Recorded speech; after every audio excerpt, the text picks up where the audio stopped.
everybody! My name's Erica, and I'm here to talk to you about contentment. Contentment is learning to be okay with what you have. And I mean, whatever you have. Let's take bicycles, for instance. You can be content if you have the best bicycle in the world. Like this one. This is top of the line. You could climb a mountain with this bike, and if you get tired of pedaling, it's got a motor that kicks in that helps you keep moving. Or maybe you have a bike like this. You can be content with an old used bike that's been around the block a few times. It may not shine like a brand new bike, but it gets the job done. But here's something that will really surprise you. That's right. You can be content with having no bike at all. It's true! Not everyone in the world has a bike, and lots of those people are quite content without one. In fact, you can be content even if all you have is a box of bike parts. I mean, there's so many uses for a box of bike parts, right? I'm big and you're small. Hey, big guy, are you gearing up for a fight?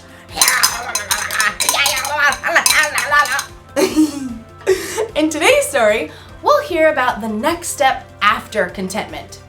I think you'll get a real kick out of this story. This is a kickstand. So many uses. Man, all right, I'll see you next time.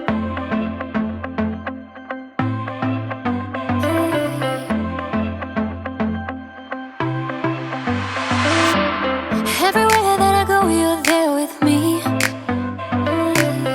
Even in the night when I cannot see, I know you're by my side and I will be just fine.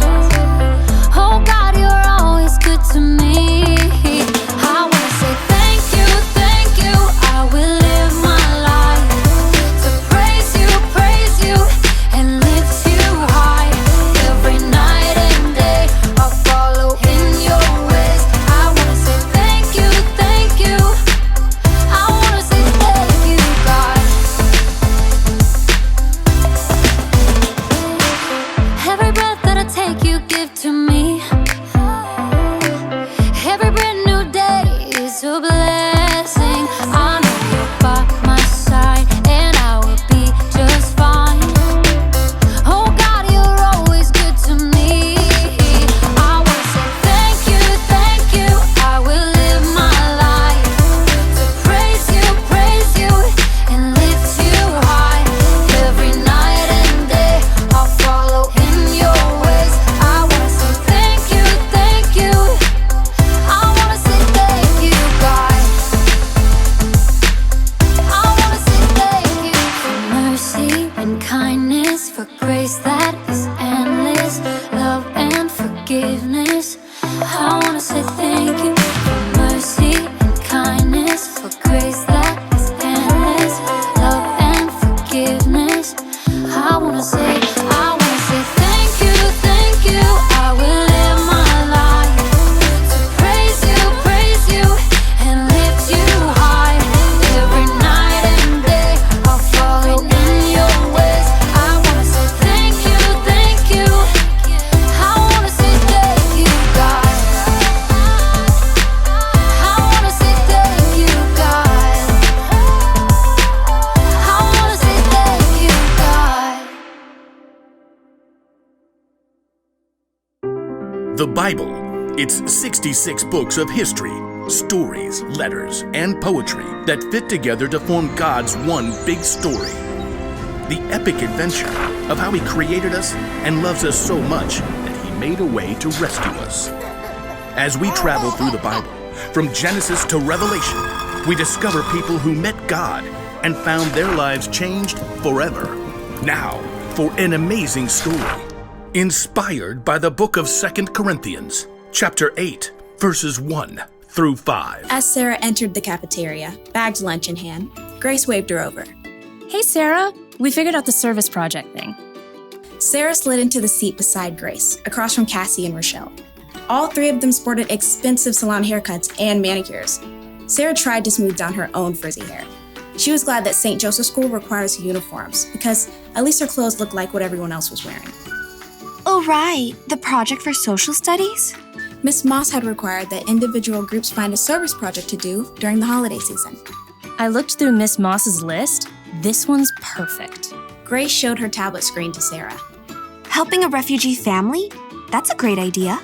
Yeah, we can just buy them stuff from this list and send it to their new home. Where is the... Sarah looked at the table again, trying to decipher the name on the page. Where is the KMB family living? Somewhere over on the east side, like Grove or some place with those rundown houses. Sarah swallowed hard. She lived on the east side when she'd moved in with her grandma. It was only because of a scholarship that she was able to attend St. Joseph's School.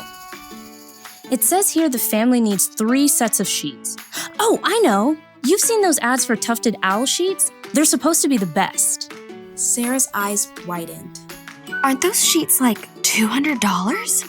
That's cool. My dad will give me the money. They need dishes. I'll order a full set from Macy's. My mom has a platinum card there. I'll get them a TV. Perfect way to learn English, right? Enter a credit card number and boom, service project done. The girls turned to Sarah, who avoided their eyes by staring at the list of needs on the tablet. Hey Sarah, what are you gonna send? They need winter coats. I saw these awesome tailored down jackets on sale for like $125. I don't know. I'll text you all later. That evening at dinner, Sarah barely touched her spaghetti. Grandma peered across the table, her eyes bright under her wiry white hair. Now, what's wrong, Sarah? Oh, it's this service project I have to do for school. We're supposed to help this refugee family that's moving into a house over on the Grove. The Kayembes. That sounds like a lovely idea. Yeah, but everyone else is ordering stuff for them. Expensive sheets and TVs and things. The only money I have right now is for bus fare. What am I gonna give? You don't have to have a lot to give a lot. You didn't answer my question. Grandma smiled and reached for the worn Bible that always sat on the kitchen table. No, but St. Paul will. Sarah knew that once Grandma got a scripture passage stuck in her mind, there was no stopping her from reading it. Okay, fine. I'm listening. Let's see. It's right here in 2 Corinthians. Paul was writing to a group of churches. We want you to know about the grace that God has given to the churches in Macedonia. They have suffered a great deal, but in their suffering, their joy was more than full. Even though they were very poor, they gave very freely. In fact, they gave even more than they could. Completely on their own, they begged us for the chance to share in serving the Lord's people in that way. But that's still talking about money. The churches gave money. Listen with your heart. They gave from what they had, and they did it with joy. Well, what I have is not money. But you've got other things. Okay, I'm good at baking. I know how to use the bus and get around.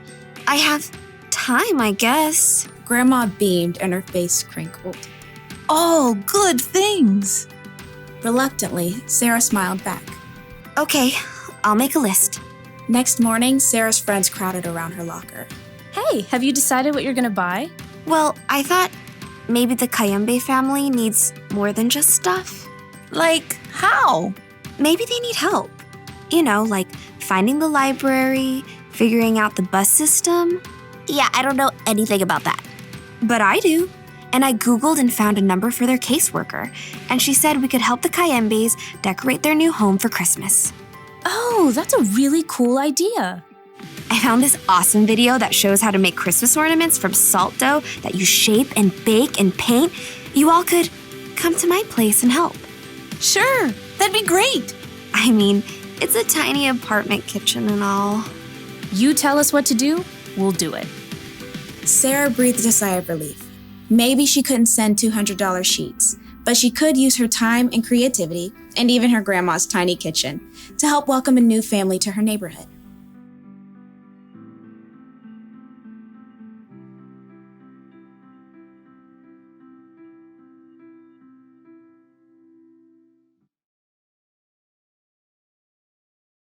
The people in the Macedonian churches didn't have a lot, and yet somehow they were okay with that.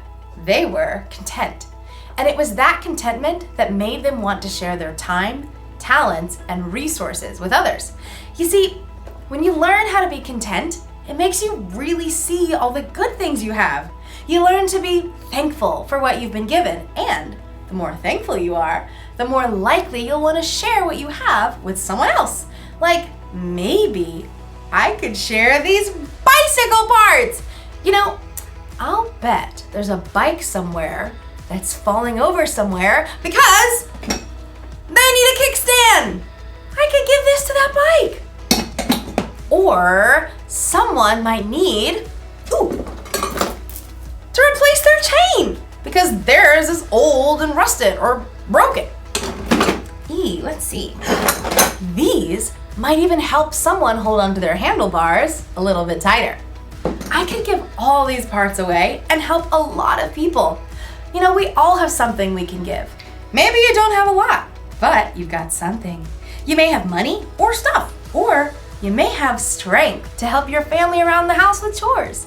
You may have talent to make people happy, or you can have time to spend with people who don't want to be alone.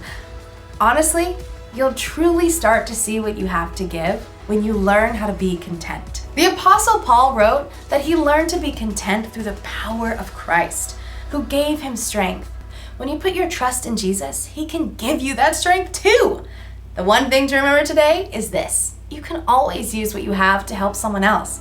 So think about all you have to give and be thankful. Don't forget what I've spoke in. Get it? This is a spoke. See you around, because it's a wheel. Bye!